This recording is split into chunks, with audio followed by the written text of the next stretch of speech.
When you're walking on the street, why should you be bothered whether somebody is a woman or a man? Why are you bothered what is in somebody's pants? There is no need to go on talking about women's rights. We must say human rights and women are part of it, that's all. It's important. The feminine in the world is as important as the masculine in the world.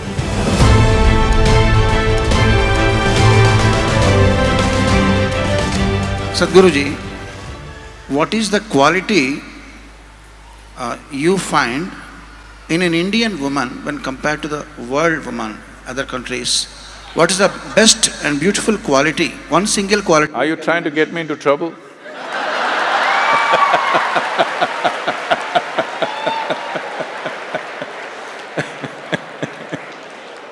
How she is different and how she is greater than when compared to the other women all over the world?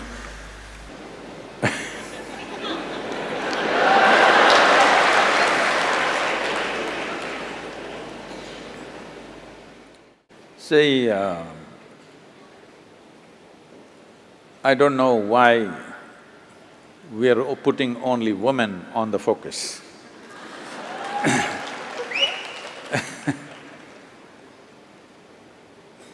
We are always putting women on the focus because we believe either they can be right or wrong. And of course, men are right. So because we are always right, we are looking whether this is the right kind of woman or the wrong kind of woman. You must understand, for whatever reasons, the nature has given a larger responsibility for the woman in terms of bearing a child and having a profound influence on the child in the early part of child's life. And when we talk about a child, don't think this is about reproduction. You and me are here because of that. So, our very existence began in a woman's body. That is, if you're normal birth, I am normal birth. There are some people who claim they dropped from elsewhere, I have nothing to say about them. If you're normal birth, our life began in a woman's body. And today, the simple biological factors of being male or female, we are exaggerating it too much. I'm saying, when you're walking on the street, why should you be bothered whether somebody is a woman or a man? Why are you bothered what is in somebody's pants? It's not your business. Only in bathrooms and bedrooms it should matter, nowhere else. In the working places, on the street, wherever else we are, why should it matter whether somebody is a man or a woman? Why can't you just treat them as human beings? I think we are excessively focused on this, which is creating a very unhealthy atmosphere. That means we are constantly over-infatuated with body parts, that is why we are going on recognizing people as… by their gender. You are not recognizing people by their intelligence, by their capabilities, by their competence, only by their gender.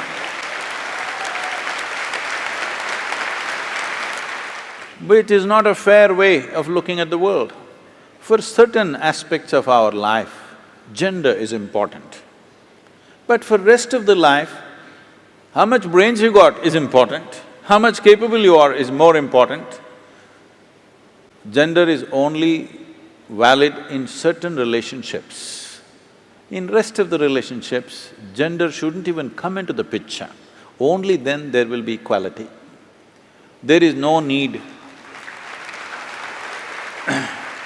there is no need to go on talking about women's rights. We must say human rights and women are part of it, that's all. So, about the Indian woman, should I still talk?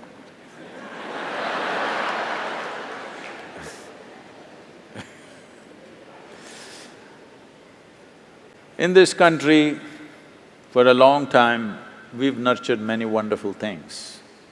But these wonderful things, because of many misunderstandings, have also taken on very horrendous forms. When I say it's taken on horrendous forms, many simple things which were done for the protection of the woman, for the well-being of the woman, have become discriminatory over a period of times and taken on very horrendous forms of exploitation. We must look back and see why these little things were created. If we don't address these things, the Western world is on a binge because they want to make male and female equal.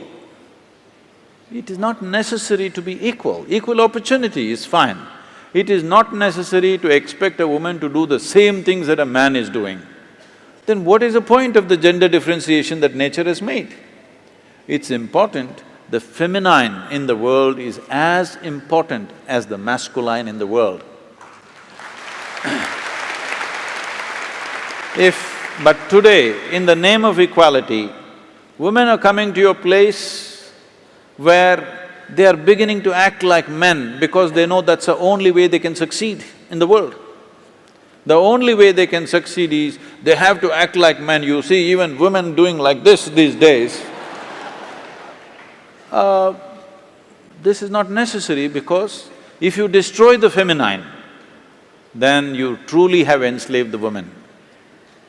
If you do not value the feminine in the world, all the gentleness will go away, you will have a marketplace at home also. It's already happening big time.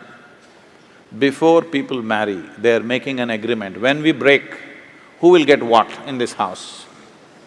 Yes, prenuptial agreements are being made. Before we get married, already an agreement, if we break, my bank balance is mine, yours is yours. How can two people live like this? But here, still we have the joy of two people becoming one and enjoying that. Maybe after some time you will fight, but still, at least you have the joy of weaving two lives into one.